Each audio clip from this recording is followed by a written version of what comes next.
Hello students, कैसे हो आप सब। आज हम पढ़ेंगे मारवाड़ का राठौड़ वंश। तो बात करते हैं राठौड़ वंश के संस्थापक कौन थे। तो राव सिंह जी। अब राव सिंह जी पाली आए और पाली में इन्होंने राठौड़ वंश की स्थापना की थी। परंतु राव सिंह जी के बारे में अलग अलग विद्वानों के अलग अलग मत हैं। कुछ विद्वान मानते हैं कि पालीवाल ब्राह्मण, जो कि बाई कास्ट तो ब्राह्मण थे परंतु पेशे से वह व्यापारी थे, पाली शहर में रहते थे। तो उनके साथ क्या है, लूटपाट बहुत होती थी। तो उन्होंने कन्नौज से राव सिंह जी को अपनी रक्षा के लिए बुलाया था।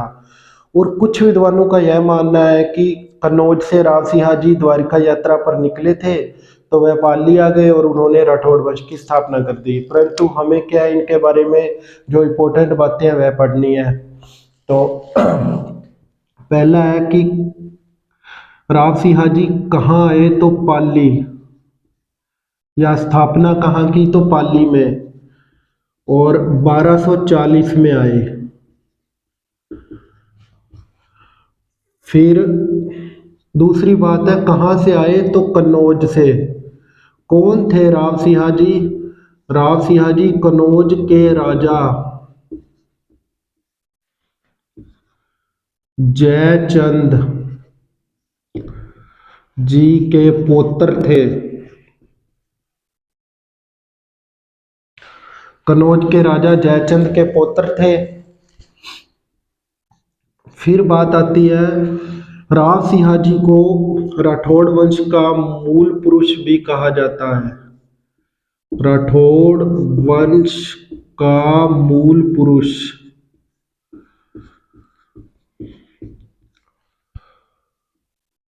इनकी राजधानी पूछी जाती है कि इन्होंने राजधानी किसको बनाया, तो खेड़ नामक स्थान,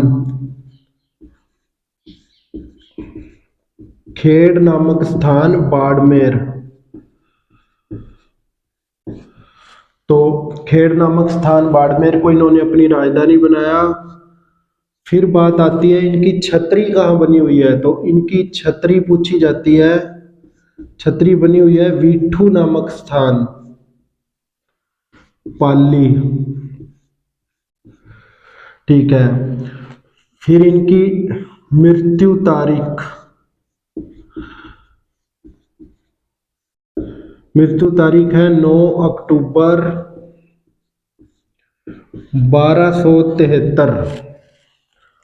अब इस तारीख से दो क्वेश्चन बनते हैं कि एक तो राव सिंह जी की मृत्यु तारीख क्या है, तो 9 अक्टूबर 1273।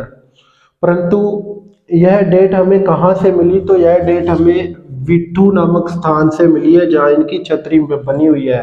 विट्ठू के अंदर एक शिलालेख मिला है, पत्थर पर खुदाई की हुई मिली है, तो उस खुदाई से यह डेट मिली है। तो राव सिंह जी के बारे में इतनी ही बातें याद रखनी है। 1240 में यहाँ आए और 1273 में उनकी मृत्यु हो गई। तो नेक्स्ट है राव चुंडा जी। वैसे तो शासक और भी हुए थे इनके बाद, परंतु सबसे प्रतापी शासक राव चुंडा जी थे। तो हम राव चुंडा जी पढ़ेंगे, अगले शासक।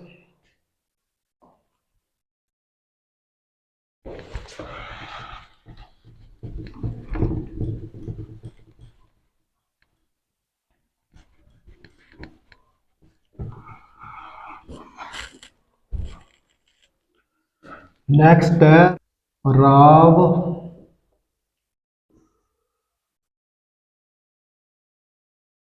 चुंडा।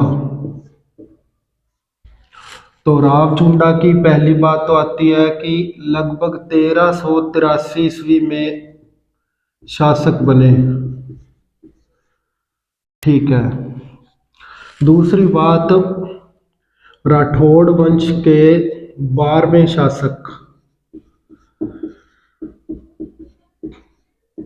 फिर इनके पिता वीरम देव जी, वीरम देव के पुत्र थे राव चुंडा। ठीक है। पिता तो इनके वीरम देव थे।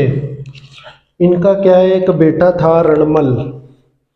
तो राव चुंडा ने क्या किया, अपने छोटे बेटे को उत्तराधिकारी बना दिया, बड़े बेटे को उत्तराधिकारी नहीं बनाया, जिसका नाम रणमल था। तो रणमल क्या है, राणा लाखा की शरण में चला गया मेवाड़, और राणा लाखा से अपनी बहन हंसाबाई की शादी तय कर दी रणमल ने। और शर्त यह रखी कि मैं अपनी बहन की शादी इसी शर्त पर आपसे कर रहा हूँ कि जो मेरी बहन की संतान होगी, यानी कि रणमल का भांजा होगा, वही मारवाड़ का अगला उत्तराधिकारी होगा। तो शादी हो गई। 1426 में उन्होंने आक्रमण करके मंडोर को अपने कब्जे में ले लिया था जी। चलो ये तो रणमल की बात थी। अब बात वापिस आते हैं रावचुंडा पर। रावचुंडा के पिता थे वीरमदेव जी। अब इनकी शादी हुई प्रतिहार राजकुमारी से।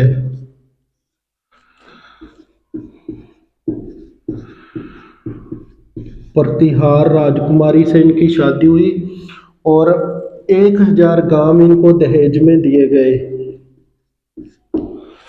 ये जो प्रतिहार शासक थे, ये इनके पास आए थे, मुगल साम्राज्य का विस्तार हो रहा था, उसको रोकने के लिए, गठबंधन के लिए इनके पास आए थे रावचुंडा के पास। तो वह गठबंधन इनका तय हो गया और उसी दौरान इनकी शादी प्रतिहार राजकुमारी से हो गई थी और 1000 गांव इनको दहेज में मिले।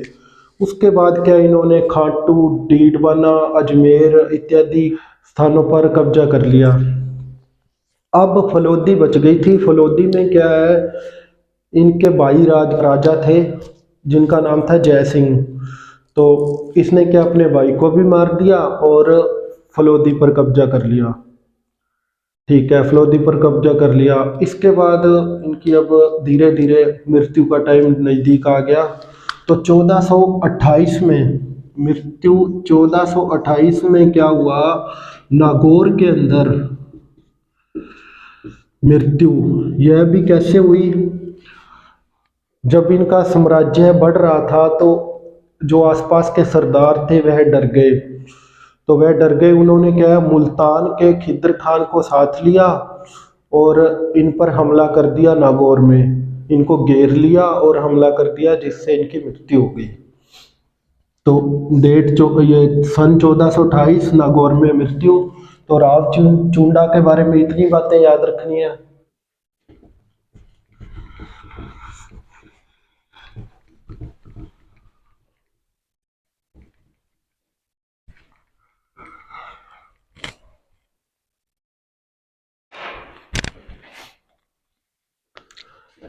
नेक्स्ट अपने राव जोधा जी।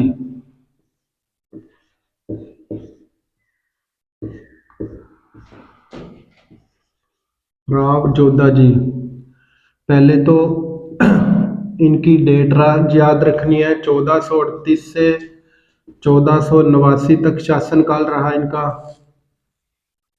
दूसरी बात याद रखनी है, 1453 को इन्होंने मंडोर को जीता था। मंडोर जीता। फिर तीसरी बात सबसे इम्पोर्टेंट है राव जोधा जी के बारे में। राव जोधा जी ने मेहरानगढ़ दुर्ग का निर्माण करवाया था 1459 में। मेहरानगढ़ दुर्ग बहुत ही इम्पोर्टेंट है यह, मेहरानगढ़ दुर्ग निर्माण।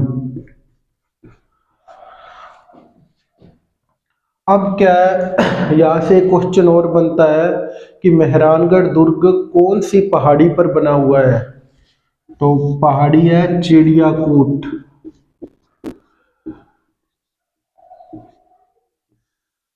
चिड़ियाकूट पहाड़ी। तो राव जोधा जी के बारे में इतनी ही बातें याद रखनी है। 1438 से 1489 तक शासनकाल। 1453 को मंडोर जीता। 1459 को मेहरानगढ़ दुर्ग का निर्माण करवाया। फिर चिड़ियाकूट पहाड़ी पर मेहरानगढ़ दुर्ग बना हुआ है। अब क्या है, जोधपुर नगर भी इन्होंने बसाया था। जोधपुर नगर निर्माण कह सकते हो आप, इन्होंने बसाया था। तो ये राव जोधा जी के बारे में सारी बातें आ गई। नेक्स्ट है राव मालदेव जी। तो राव मालदेव जी, आगे पढ़ते हैं।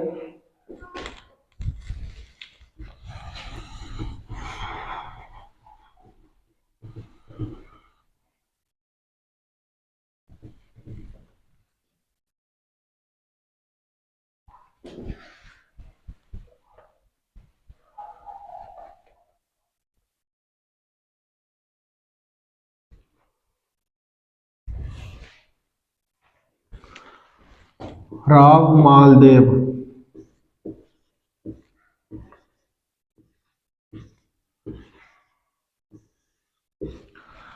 तो इनका शासनकाल है 1531 से 1562। पहली बात,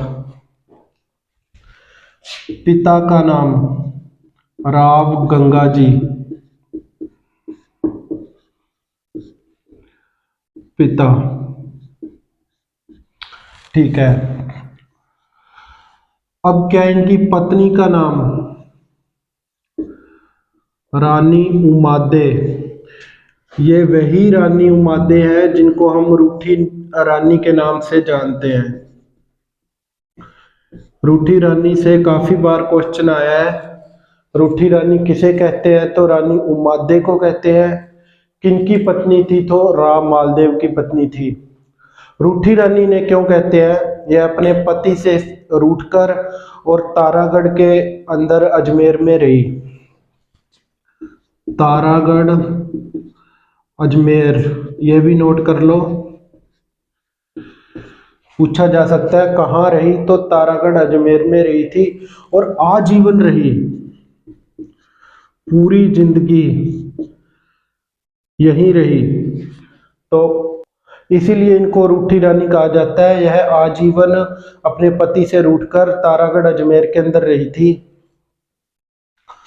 फिर एक राव मालदेव से रिलेटेड युद्ध है गिरी सुमेल का युद्ध। बहुत ही इंपॉर्टेंट युद्ध है गिरी सुमेल, गिरी सुमेल का युद्ध। इसकी डेट है 5 जनवरी 1544। बहुत ही इंपॉर्टेंट डेट है ये। और ये जो गिरी सुमेल स्थान है अब जैतारण के अंदर पड़ता है, वर्तमान में जैतारण पाली, ठीक है।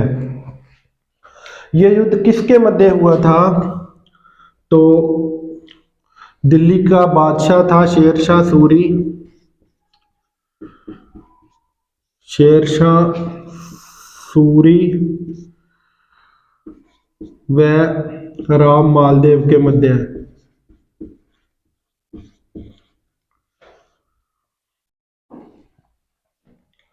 ये जो अफगानी शासक था शेरशाह सूरी, यह उस टाइम दिल्ली का बादशाह था। तो इसका युद्ध हुआ राव मालदेव के साथ। और इस युद्ध में क्या हुआ कि शेरशाह सूरी हारने ही वाला था कि युद्ध के अंदर परिस्थितियां चेंज हुई और यह जीत गया। शेरशाह सूरी जीत गया और राव मालदेव हार गया। बिल्कुल हार चुका था ये, एंड में जीत गया। तब इसने एक बात कही थी, मुट्ठी भर बाजरे के लिए आज मैं हिंदुस्तान की बादशाहत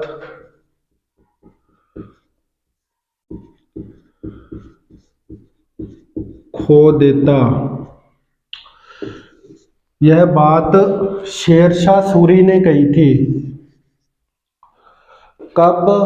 जब यह युद्ध में यह हारते हारते जीता था। तो यहां से क्वेश्चन पूछा जाता है कि मुट्ठी भर बाजरे के लिए आज मैं हिंदुस्तान की बादशाह खो देता। तो यह बात किसने कही थी? तो शेरशाह सूरी ने कही थी। फिर क्वेश्चन पूछा जाता है यह बात कौन से युद्ध के बाबत कही गई? तो गिरी सुमेल के युद्ध के बाबत कही गई। और यह बात जब कही गई तो यह युद्ध किसके सामने लड़ा गया? तो राव मालदेव। कई क्वेश्चन इस वाक्य से बनते हैं।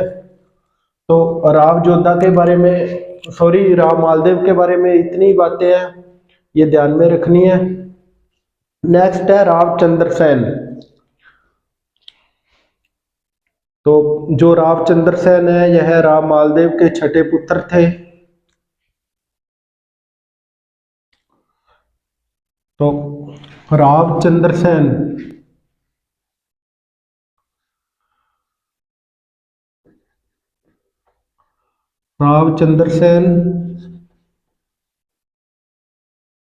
मालदेव के छठे पुत्र। एक तो यह क्वेश्चन बनता है कि यह कौन से पुत्र थे? तो छठे पुत्र थे। फिर रावचंद्र सेन ने अकबर की अधीनता स्वीकार कर ली थी। कहाँ की? तो नागौर के अंदर। नागौर में दरबार लगा था अकबर का। नागौर में अकबर के दरबार में अधीनता स्वीकार की थी इस बंदे ने। यह क्वेश्चन आता है कि कहाँ स्वीकार की? तो नागौर में की। ठीक है। फिर इसका शासनकाल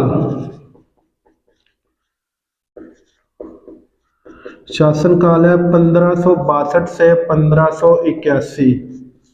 बस रावचंद्र सेन के बारे में इतनी बातें याद रखनी है। तो अब हम पढ़ेंगे राव उदय सिंह। राव उदय सिंह को ही मोटा राजा भी कहा जाता है। तो इनका पूरा नाम अगर पढ़े तो राव मोटा राजा राव उदय सिंह आएगा। तो इसने भी अकबर की अधीनता स्वीकार कर ली थी।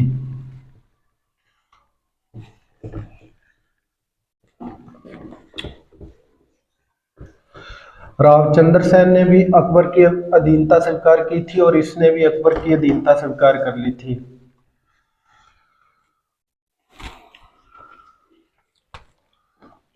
इसका पूरा नाम ही लिख लो, मोटा राजा।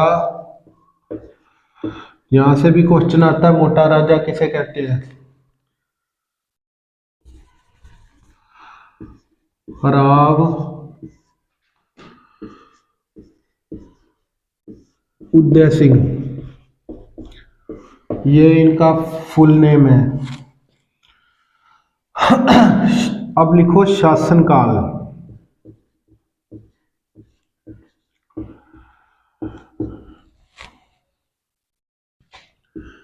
पंद्रह सौ 83 से 1595।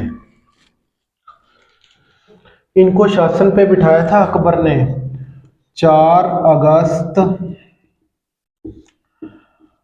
1583 को अकबर ने बिठाया था। अब क्या है, राव उदय सिंह ने अपनी बेटी थी इसकी मानी बाई, नाम लिख लो, बेटी मानी बाई का विवाह है सलीम से करवा दिया।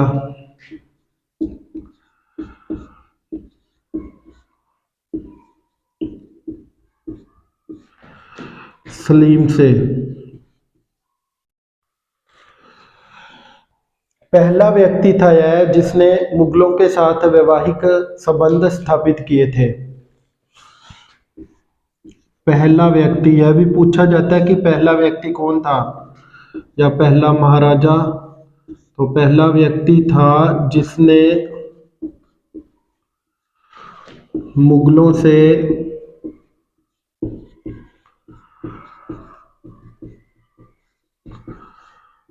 वैवाहिक संबंध स्थापित किए। और यह रावचंद्र सेन का बड़ा भाई था। तो यही काम रावचंद्र सेन ने किया था, तो सेम काम ये भी करेगा, ये तो उसका बड़ा भाई है। राव चंद्र सेन का बड़ा भाई था।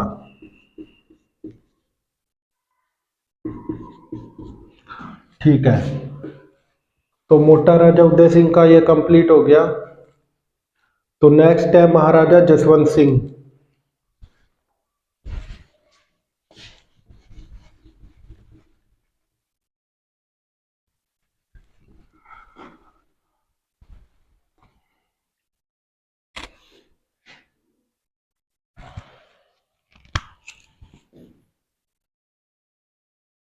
महाराजा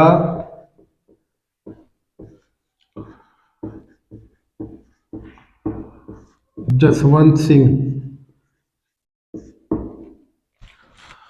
तो पहले तो इनके शासनकाल की बात कर लेते हैं।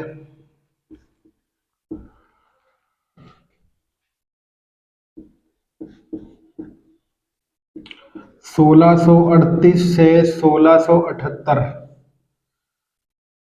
ये इनका शासनकाल याद रखना है। अब महाराजा जसवंत सिंह के बारे में एक इम्पोर्टेंट बात है। एक युद्ध हुआ था, दरमत का युद्ध।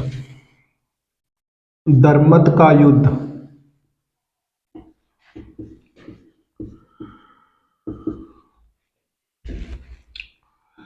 1658 में हुआ था। दरमत के युद्ध की तारीख 1658 है। ये दरमत का युद्ध किसके मध्य हुआ था? तो शाहजहां के दो बेटे थे, एक तो औरंगजेब, दूसरा दारा शिकोह है। तो इन दोनों के मध्य उत्तराधिकार को लेकर युद्ध हुआ था। औरंगजेब व दारा शिकोह है,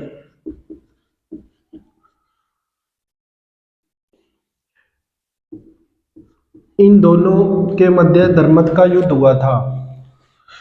अब इस युद्ध के अंदर महाराजा जसवंत सिंह ने दारा शिकोह का साथ दिया था। दारा शिकोह का साथ दिया था। यह क्वेश्चन पूछा जाता है कि दरमत के युद्ध में जसवंत सिंह ने किसका साथ दिया था? तो दारा शिकोह का साथ दिया था। अब इसमें क्या हुआ? औरंगजेब की जीत हो गई थी। यह भी पूछा जा सकता है दरमत के युद्ध में कौन जीता? तो औरंगजेब जीता था। तो महाराजा जसवंत सिंह ने दारा शिकोह का साथ दिया, यह इंपॉर्टेंट क्वेश्चन है। अब मुहनोत नैन्सी, मुहनोत नैन्सी फेमस कवि है, साहित्यकार है, साहित्यकार व मंत्री। तो मुहनोत नैन्सी किसके साहित्यकार व मंत्री थे या किसके समय थे? तो महाराजा जसवंत सिंह है।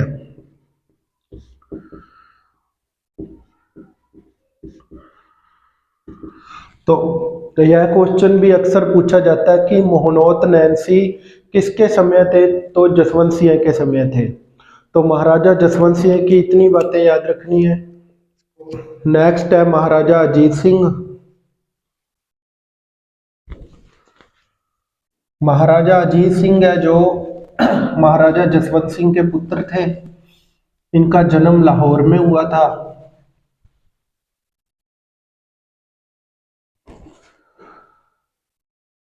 महाराजा अजीत सिंह, महाराजा अजीत सिंह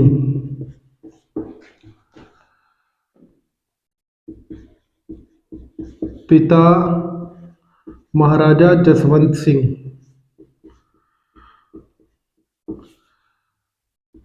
जन्म तारीख 16 फरवरी 19 फरवरी 1679 और लाहौर में। इनका जन्म हुआ था 19 फरवरी 1679 को। जसवंत सिंह की मृत्यु के बाद इनका जन्म हुआ था।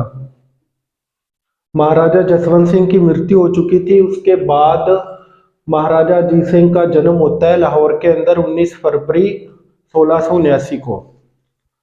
ठीक है। अब क्या है, महाराजा अजीत सिंह ने अपनी पुत्री इंदिरा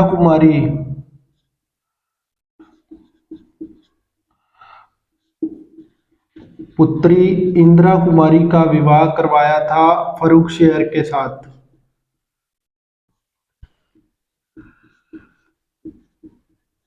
का विवाह है फारुखशेर के साथ करवाया था। बादशाह था फारुखशेर। यह बात इंपॉर्टेंट है। अजीत सिंह की पुत्री इंदिरा कुमारी का विवाह किसके साथ हुआ था? तो फारुखशेर के साथ। अब इसकी मृत्यु की बात आती है, तो अजीत सिंह की मृत्यु कैसे हुई? तो इसका पुत्र था भगत सिंह।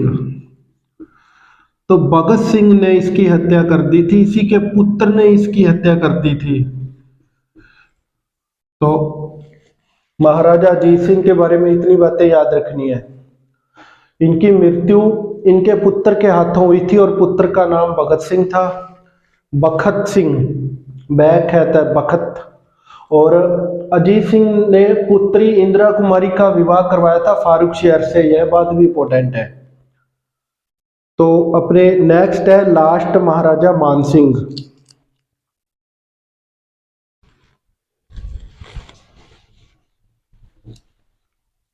तो लास्ट है महाराजा मानसिंह। इन्होंने बाद में अंग्रेजों से संधि कर ली थी। तो संधि भी काफी पूछी जाती है, संधि की डेट पूछी जाती है कि महाराजा मानसिंह ने संधि कब की थी। तो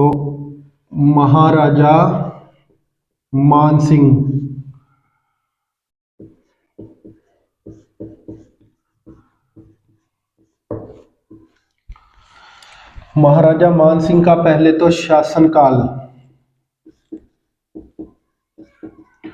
1803 से 1843 तक शासनकाल हो गया।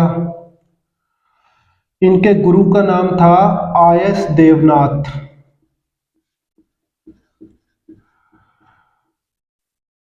कौन से संप्रदाय से संबंध रखते थे? तो गोरखनाथ संप्रदाय। ये जो गुरु है आयस नाथ जी, जो आयस देवनाथ जी इनके गुरु है, इन्होंने भविष्यवाणी की थी कि महाराजा मानसिंह जोधपुर के महाराजा बनेंगे। तो यहाँ से क्वेश्चन आता है किसने भविष्यवाणी की थी? तो गुरु आयस देवनाथ जी ने भविष्यवाणी की थी। कौन से संप्रदाय से है? तो गोरखनाथ संप्रदाय से है। अब लास्ट संधि पूछी जाती है। महाराजा मानसिंह ने अंग्रेजों से संधि की थी। अंग्रेजों से संधि, बहुत इंपॉर्टेंट डेट है ये। 16 जनवरी 1818 को अंग्रेजों से इन्होंने संधि कर ली थी। तो ये अपना राठौड़ वंश कंप्लीट हो चुका है। Thank you for watching friends. पढ़ते रहिए, आगे बढ़ते रहिए।